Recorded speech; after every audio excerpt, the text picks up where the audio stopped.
দোয়া কবুলের 5টা শর্ত, এই কথা বলে আজকের আলোচনা শেষ। সবাই এবার অনেক খুশি। কয়টা শর্ত? জোরে বলেন। কয়টা শর্ত মনে থাকবে? এই যারা বলেন দোয়া কবুল হয় না, দেখেন নিজেদের সাথে মিলে কিনা।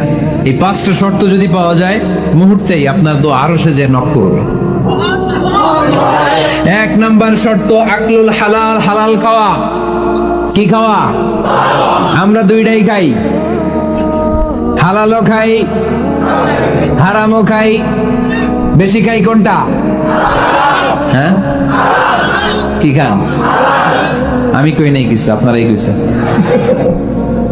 নিজের উত্তরে নিজে ধরা না। হারাম খেলে তো দোয়া কবুল হয় না। লা ইয়াদখুলুল জান্নাতা জাসাদুন গুযিয়া বিল হারাম। ওই দেহ কখনো জান্নাতে যায় না যে দেহ হারাম খেয়ে বর্ধিত হয়েছে। কেন দোয়া কবুল হয় না? মিলিয়ে নেন নিজের জীবনের সাথে, জাস্ট একটু মিলিয়ে নেন, খেয়াল করেন। আকলুল হালাল 1 নম্বর শর্ত। ইউর ইনকাম শুড বি হালাল, ইউর ফুড শুড বি হালাল, ইউর ড্রিঙ্কস শুড বি হালাল, ইউর ফ্ল্যাট শুড বি হালাল, your bank balance should be হালাল। চিল্লায় বলেন ঠিক কি না? এক লোক কাবার চারপাশে শুধু দোয়া করে, ইয়া রব, ইয়া রব, ও আমার রব, তুমি আমারে মাফ করে দাও, তুমি আমারে মাফ করে দাও। এই সাহাবীর কান্নাকাটি দেখে, এই লোকের কান্নাকাটি দেখে অন্য সাহাবারা বলল, আজকের সব সওয়াব এই লোকে নিয়ে যাবে। সব সওয়াব তো আজকে উনার। এর দোয়া কবুল। আল্লাহর হাবিব বললেন, ওয়া মাতআমুহু হারাম, ও যা খায় হারাম খায়। ওয়া মাশরাবুহু হারাম, যা পান করে হারাম।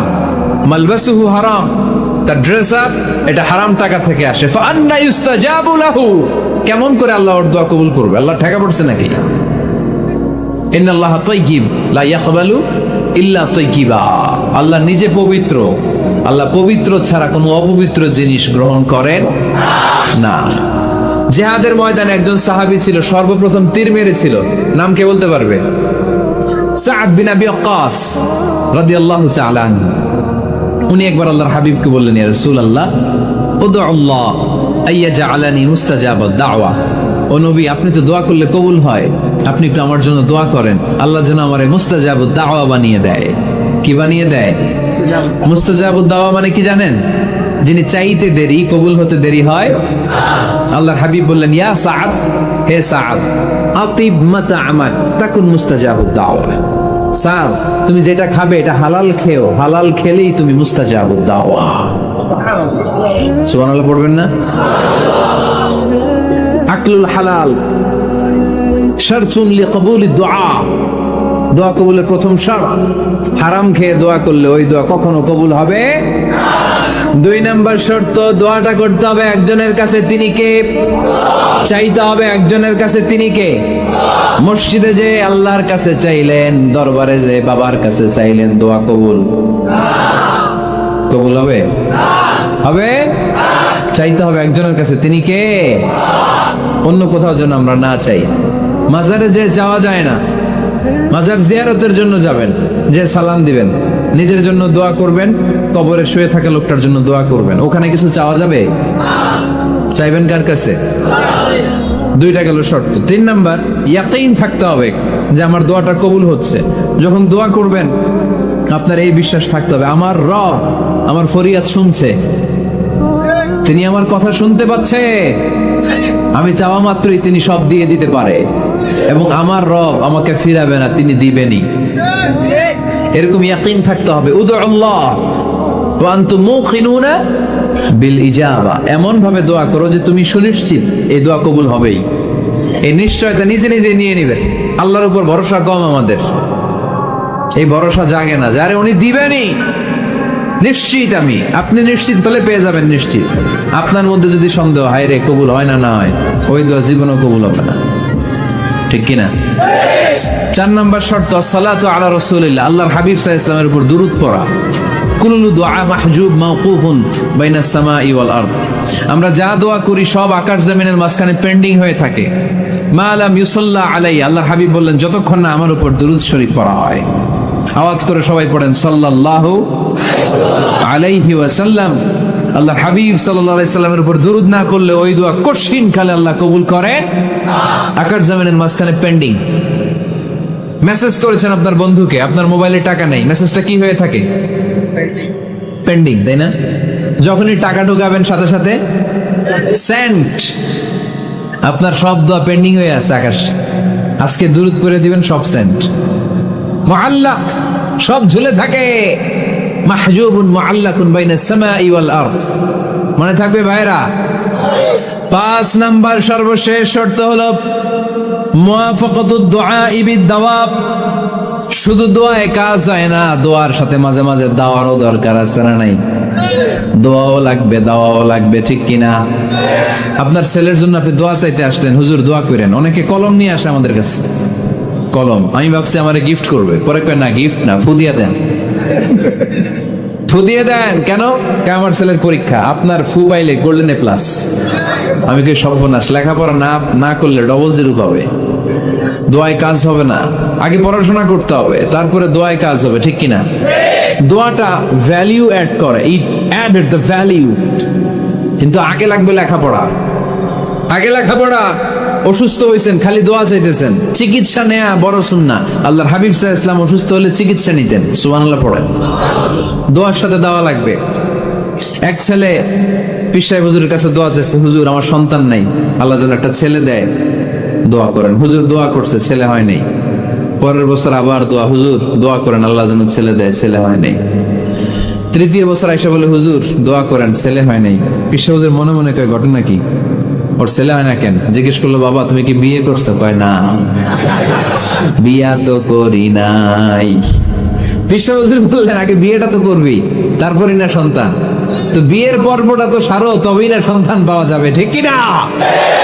দোয়ার সাথে দাওয়া লাগে। আল্লাহর হাবিব সাল্লাল্লাহু আলাইহি ওয়াসাল্লামের আঙ্গুলে একবার বিচ্ছু পোকা কামড় দিল, প্রচন্ড ব্যথায় বিশ্বনবী কাতরাচ্ছেন, রেগে গেলেন আর বললেন, ও বিচ্ছু, মানুষও চিনোস না, নবীও চিনোস না, কোথায় কামড় দিবি, জায়গা পেলি না। কিন্তু বিশ্বনবী ব্যথা পাচ্ছেন। আম্মাজান আয়েশাকে বললেন রাদিয়াল্লাহু তাআলা আনহাকে বললেন, লবণের পানি নিয়ে আসো, গরম দাও, ঢালো। উনি আরাম পাচ্ছেন আর সূরা ইখলাস পড়ে ফু দিতে লাগলেন, ফাতিহা পড়ে ফু দিতে লাগলেন। গরম পানি ঢালা শেষ, ফু দেওয়া শেষ, আঙ্গুলের ব্যথাও। দেখছেন কি কম্বিনেশন? দোয়াও লাগে, সাথে সাথে কি লাগে? দাওয়াও লাগে। দোয়া আর দাওয়া দুইটার সমন্বয়ে আপনাকে সফলতা দিবে কে? সফলতা একজনই দেয়, তার নাম জোরে বলতে হবে, তিনি কে? ব্যবসা যদি মন্দা থাকে, ব্যবসায় সফল হতে চান, সফলতা এনে দিবে কে?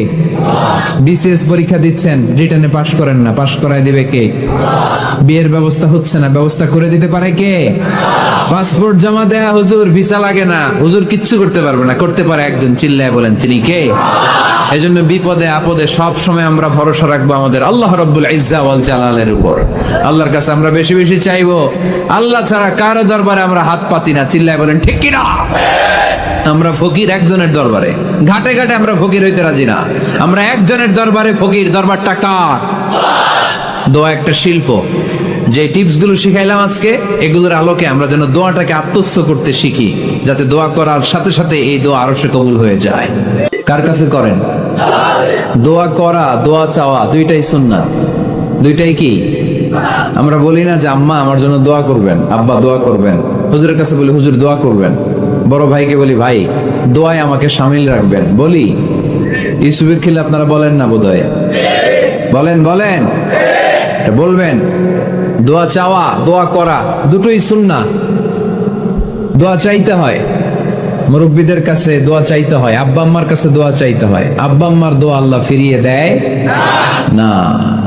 দোয়া চাইতে দেরি, দোয়া কবুল করে নেয় কে? আমরা আব্বা আম্মারে রেখে দিয়ে অমুক দরবারে যাই, অমুক দরবারে যে দোয়া চাই। আসল বড় দরবার যে আমার ঘরে, এটাই ভুলে যাই। আমার আব্বার চেয়ে বড় কোনো পীর সাহেব আমার জন্য হতে পারে, আমার মায়ের চেয়ে বড় দোয়াকারী আমার জন্য পৃথিবীতে থাকতে পারে। পৃথিবীর সবাই মিলে, সব আল্লাহর ওলিরা মিলে কোরআন খতম দিয়ে এইখানে ফু দিল একটা গ্লাসের পানির ভিতরে, আপনার আম্মা কিংবা আব্বা শুধু বিসমিল্লাহ বলে আর একটা গ্লাসের পানির মধ্যে ফু দিল, মায়ের দোয়াটা মুহূর্তেই কবুল করে নিবে কে? এজন্য আব্বা আম্মা থেকে দোয়া নেওয়ার দরকার আছে না নাই? দোয়া চাইবেন, দোয়া চাইবেন। মায়ের মর্যাদা অনেক বেশি, বাবার চেয়ে 3 গুণ বেশি, কমসে কম। কয় গুণ বেশি?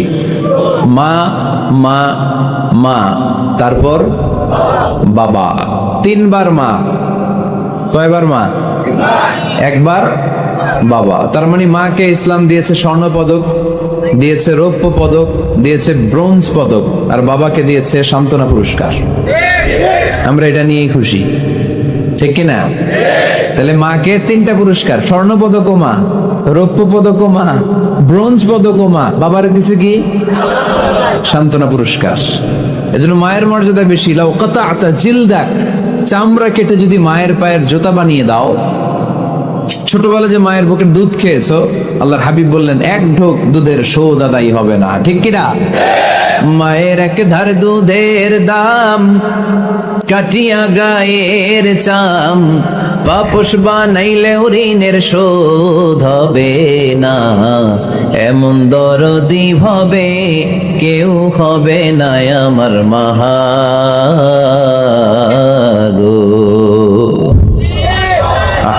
যাদের মা নাই তারা জানে মা না থাকার কি জ্বালা, যাদের বাবা নাই তারা জানে বাবা না থাকার কি জ্বালা। এখন ঘরে ঝগড়া করেন, এখন ভাল লাগে না আব্বা আম্মারে, এখন আব্বা এই ভুল ধরে, আম্মা এইটা বলে, এখন অনেক অসহ্য লাগে। যেদিন চলে যাবে ওই দিন বুঝতে পারবেন মাথার উপর থেকে ছাতাটা নাই হয়ে গেছে, বটবৃক্ষটা চলে গিয়েছে, আর উপদেশ দেওয়ার মতো কেউ নাই, কাছে আগলে রাখার মতো কেউ নাই। এজন্য আব্বা আম্মা থাকতে আমরা যেন আব্বা আম্মার কাছ থেকে দোয়া চাই। আব্বা আম্মার দোয়া কোনোদিন আল্লাহ তাআলা ফিরিয়ে দেয়, অনুরূপ ভাবে মুসাফিরের দোয়া আল্লাহ ফিরিয়ে দেয় না। সফরে বেরোলেই দোয়া করবেন, পারবেন? মনে থাকবে? এখান থেকে ঢাকা যান না আপনারা, আনতা মুসাফির, এখান থেকে ঢাকা গেলে আপনি মুসাফির, দোয়া করা শুরু করে দিবেন। যদি জুলুমের শিকার হন, মাজলুম, ইত্তাকু দাওয়াতাল মাজলুম, আল্লাহর হাবিব সাল্লাল্লাহু আলাইহি ওয়াসাল্লাম বললেন মজলুমের বদদোয়াকে ভয় করো, কারণ মজলুমের বদদোয়া আর আল্লাহর আরশের মাঝখানে আল্লাহ কোনো পর্দা রাখে না। দোয়া করতে দেরি, এই দোয়া কবুল করে নেয় কে? মজলুমের দোয়া আল্লাহ তাআলা কবুল করে। এজন্য আব্বা আম্মার কাছ থেকে যেন আমরা বেশি বেশি দোয়া নিতে পারি। আল্লাহ তুমি তৌফিক দাও। দোয়া চাওয়া